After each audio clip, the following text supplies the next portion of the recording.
Assalamualaikum warahmatullahi wabarakatuh. Hari ini kita masuk bab yang terakhir, bab 9, teknologi angkasa lepas. Kamu juga boleh rujuk buku teks muka surat 234. Kita terus ke subtopik 9.1, satelit. Satelit ialah objek yang mengelilingi planet atau bintang.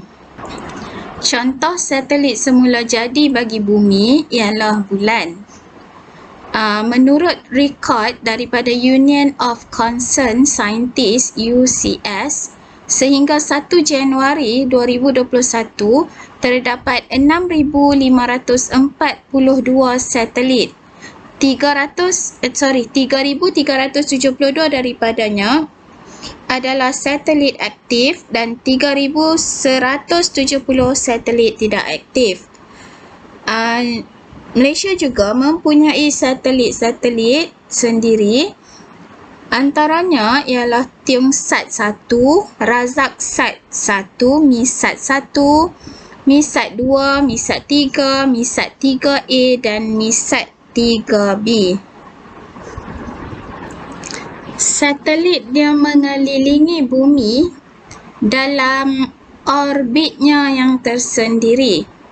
Okey, orbit satelit yang mengelilingi bumi dikelaskan kepada 5 jenis mengikut ketinggian orbit, iaitu altitude. Altitude ialah ketinggian. Okey, kita tengok apakah 5 jenis orbit tersebut. Okey, kita ada orbit rendah bumi. Orbit rendah bumi atau low earth orbit, LEO. Kita ada orbit sederhana bumi dipanggil medium earth orbit, MEO. Kemudian kita ada orbit tinggi bumi dipanggil high earth orbit ataupun HEO. Kemudian kita ada orbit geosegerak atau geosynchronous orbit, GSO, dan orbit geopegun iaitu geostationary orbit, GEO. Okey, jadi kamu kena ingatlah 5 ni ada orbit rendah, orbit sederhana, orbit tinggi, orbit geosegerak dan orbit geopegun. Okey, saya mulakan dengan orbit geopegun. Sebelum saya mula, kita tengok animasi yang saya sediakan. Okey, ini adalah paksi bumi, ada utara dan selatan. Kemudian di tengah-tengah bumi ada garisan khatulistiwa. Orbit geopegun yang saya nak terangkan ini berada di atas garisan khatulistiwa pada ketinggian 35,786 km, tepat di atas garisan khatulistiwa. Okey, dan bentuk orbitnya adalah bulatan yang sempurna. Okey, jika ada satu satelit pada orbit ini ataupun satelit-satelit yang ada pada orbit geopegun ini akan mengelilingi bumi selama 23 jam 56 minit 4 saat untuk lengkapkan satu putaran. Okey, maksudnya satelit-satelit yang ada pada orbit ini akan lengkapkan dia punya pusingan selama 23 jam 56 minit dan 4 saat, hampir 24 jam ataupun 1 hari. Arah putaran satelit ini juga sama dengan arah putaran bumi, iaitu dari barat ke timur. Okey, selain itu, satelit yang ada pada orbit geopegun ini juga dia akan mengelilingi bumi dengan kelajuan yang hampir sama dengan putaran bumi.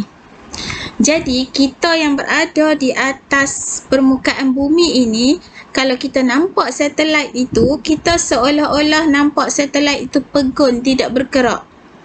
Sebenarnya satelit itu bergerak, tapi disebabkan dia bergerak sama laju dengan kelajuan bumi, kita nampak seolah-olah satelit itu berada pegun di ruang angkasa.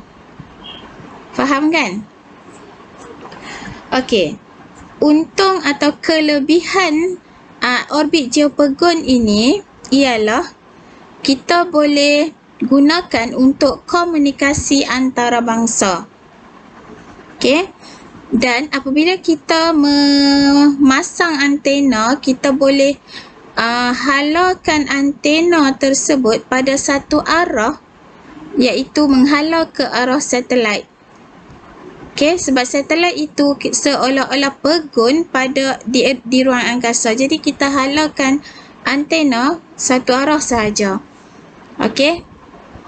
Satelit yang ada pada orbit geopegun biasanya digunakan untuk komunikasi dan juga kaji cuaca.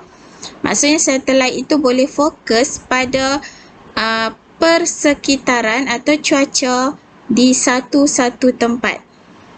Okey, faham lah? Seterusnya kita tengok orbit geosegerak atau GSO. Orbit geosegerak ini ketinggian dia sama juga macam orbit geopegun, iaitu 35,786, tapi dari permukaan bumi. Okey? Dan orbit ini dia terletak pada satu sudut dari satah khatulistiwa. Maksudnya, orbit geosegerak adalah condong dan tidak berada di atas garisan khatulistiwa. Kalau orbit tu ada di atas garisan khatulistiwa, itu adalah orbit geopegun. Tapi kalau orbit itu tidak berada di atas garisan khatulistiwa, itu adalah orbit geosegerak. Tapi ketinggian kedua-duanya sama. Okey. Orbit geosegerak boleh membentuk bulatan yang sempurna ataupun elips. Jadi dia ada dua jenis dia ada dua bentuk orbit. Okey, cuba tengok animasi yang saya sediakan. Ini adalah orbit berbentuk bulatan yang sempurna dan ini adalah satu orbit yang berbentuk elips. Kalau tengok kedua-dua orbit ini, dua-duanya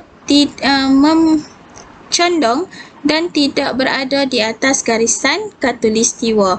Tidak macam orbit geopegun tadi. Kalau orbit geopegun tadi, garisan orbit yang berwarna biru ni berada di atas garisan khatulistiwa. Okey. Sekarang kita tengok orbit rendah bumi. Orbit rendah bumi adalah orbit yang paling dekat dengan bumi, iaitu sekitar 180 km hingga 2000 km. Jadi orbit ini adalah yang paling dekat dengan bumi. Orbit rendah bumi ini dia boleh berbentuk bulatan yang sempurna dan juga boleh berbentuk elips. Okey, ini adalah contoh orbit yang berbentuk bulatan sempurna dan juga ini jarak dari permukaan bumi, dan juga yang merah ini adalah orbit yang berbentuk elips. Tapi jarak dia tetap sama, antara 180 hingga 2000. Boleh juga berbentuk seperti yang berwarna hijau. Ini orbit juga yang warna hijau, tapi bumi tidak berada di tengah-tengah elips. Faham? Okey, jadi saya lukis 3 bentuk orbit, iaitu bulatan yang sempurna dan juga elips. Okey, seterusnya orbit yang selalu digunakan oleh satelit buatan manusia. Seterusnya orbit rendah bumi juga digunakan sebagai stesen angkasa antarabangsa ataupun ISS. Satelit yang berada dalam orbit ini akan bergerak kira-kira 7.8 km dalam satu saat. Cepat tu. Kau bayangkan satu saat dah bergerak hampir 8 km. Maksudnya satelit yang berada dalam orbit ini sangat laju. Okey, bayangkan dalam masa 90 minit sahaja satelit ini telah berjaya mengelilingi bumi. Dan dalam masa 1 hari, satelit yang berada pada orbit ini akan pusing bumi sebanyak 16 pusingan. Itu menunjukkan bahawa orbit ini adalah paling dekat dengan bumi. Orbit rendah bumi. Okey, faham nah? Seterusnya. Okey, sekarang kita tengok orbit tinggi bumi pula. Okey, tengok animasi yang saya sediakan. Ini adalah orbit tinggi bumi yang berwarna merah ini. Kalau kamu tengok, bumi tidak berada di tengah-tengah. Dan ada satu lagi. Okey, ini jarak antara permukaan bumi dengan orbit melebihi 35,780.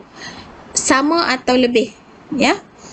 Okey, ini menunjukkan bahawa orbit tinggi bumi memang sangat jauh dari bumi. Okey, boleh juga berbentuk elips seperti yang berwarna hijau. Okey, ketinggian orbit tinggi bumi sama atau lebih daripada 35,780 km dan orbit tinggi bumi berbentuk elips. Seterusnya, kita tengok orbit sederhana bumi. Okey, kalau kamu perhatikan gambar rajah ini, yang berwarna merah ini adalah orbit rendah bumi, paling dekat dengan bumi, dan yang berwarna hijau ialah orbit tinggi bumi, paling jauh dari bumi. Okey. Di manakah letaknya orbit sederhana bumi? Orbit sederhana bumi yang berwarna oranye ini. Dia berada di tengah-tengah antara orbit rendah bumi dan juga orbit tinggi bumi. Okey. Yang berwarna oranye ini adalah orbit sederhana bumi. Jaraknya dari permukaan bumi ialah 2,000 hingga 35,780 km. Bentuk orbit sederhana bumi adalah berbentuk elips. Okey. Ini juga yang berwarna merah ini juga adalah bentuk elips, tetapi bumi tidak berada di tengah-tengah. Okey.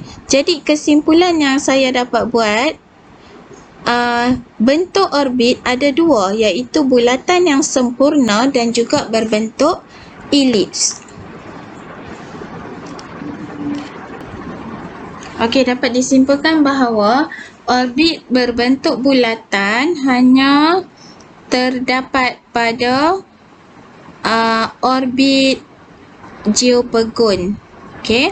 Dan orbit berbentuk bulatan dan elips, dua-duanya dimiliki oleh orbit geosegerak dan juga orbit rendah bumi.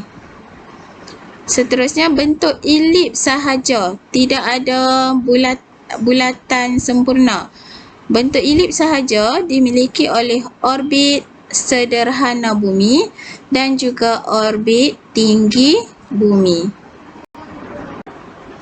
Okey, kita tengok orbit elips. Dia ada dua jenis kedudukan tau. Okey, kalau kamu perasan, di sini kedudukan perigi, di mana kedudukan perigi jaraknya lebih dekat dengan bumi. Satu lagi, kedudukan apogee, jaraknya lebih jauh dari bumi. Jadi dapat disimpulkan bahawa perigi ialah kedudukan satelit yang paling dekat dari planet atau bintang yang dikelilingi oleh satelit tersebut. Okey, dan apogee adalah kedudukan satelit yang paling jauh dari planet atau bintang yang dikelilingi oleh satelit tersebut. Okey, jelas nah? Okey, seterusnya kita tengok hubungan antara ketinggian dengan halaju satelit. Semasa melancarkan satelit, kelajuan mesti mencukupi untuk mengatasi daya tarikan graviti bumi. Yang kedua, untuk satelit itu atau roket yang membawa satelit tersebut keluar dari ruang atmosfera dan terlepas ke angkasa. Sebab itu kelajuan tu mesti mencukupi untuk dia keluar dari ruang atmosfera dan terlepas ke angkasa. Dan juga kelajuan itu penting untuk untuk satelit sampai ke orbit yang dikehendaki. Okey. Okey, seterusnya, untuk tetap berada di orbit yang dikehendaki, satelit perlu bergerak dengan kelajuan yang sangat tinggi. Kelajuan tersebut bergantung kepada ketinggian. Okey, yang ni penting lah, dengarlah. Jika kelajuan tidak mencukupi, satelit yang dilancarkan mungkin kembali semula ke bumi atau jatuh ke orbit yang lebih rendah. Okey, seterusnya kita tengok lagi. Jika orbit yang dipilih tinggi dan jauh dari bumi, yang ni pun penting juga. Kalau orbit yang dipilih oleh untuk diletakkan satelit itu sangat jauh dari bumi, halaju satelit itu apabila dia berada dalam orbit, bila sampai ke orbit, dia makin halajunya dalam orbit itu kurang kerana daya tarikan graviti semakin lemah. Apabila orbit itu jauh dari bumi, daya tarikan graviti semakin lemah. Jadi, satelit itu tidak boleh bergerak dengan laju. Dia tidak boleh mengorbit dengan kelajuan yang tinggi. Jika halaju satelit dalam orbit semakin berkurang, satelit mungkin akan jatuh ke orbit yang lebih rendah. Okey, seterusnya, orbit pindah Hoffman. Orbit pindah Hoffman ialah orbit berbentuk elips yang digunakan untuk memindahkan satelit ke orbit yang berlainan ketinggian. Pemindahan Hoffman digunakan oleh kru Stesen Angkasa Antarabangsa ISS. ISS mempunyai sedikit risiko untuk ditarik semula ke bumi semasa mengorbit.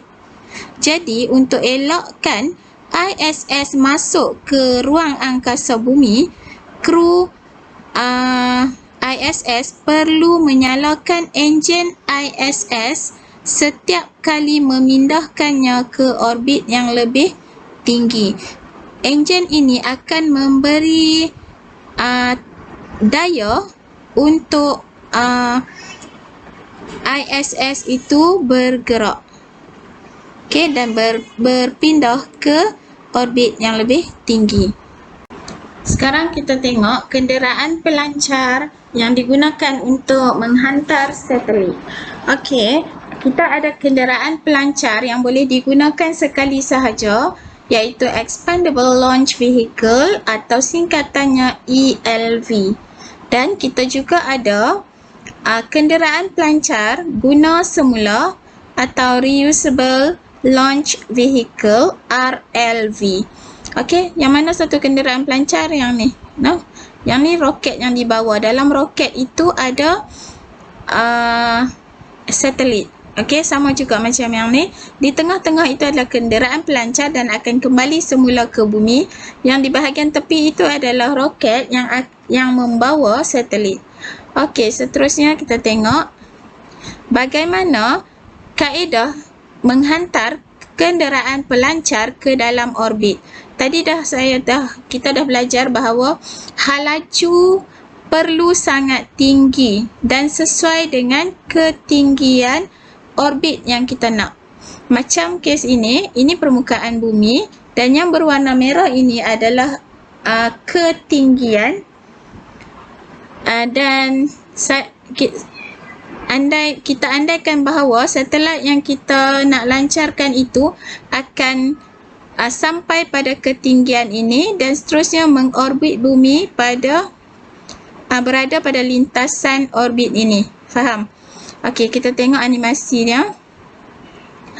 Okey, terus dilancarkan ke atas dengan hal laju tertentu, dan apabila sampai ke orbit, satelit itu terus berputar mengelilingi bumi pada orbitnya. Okey, jelas nak?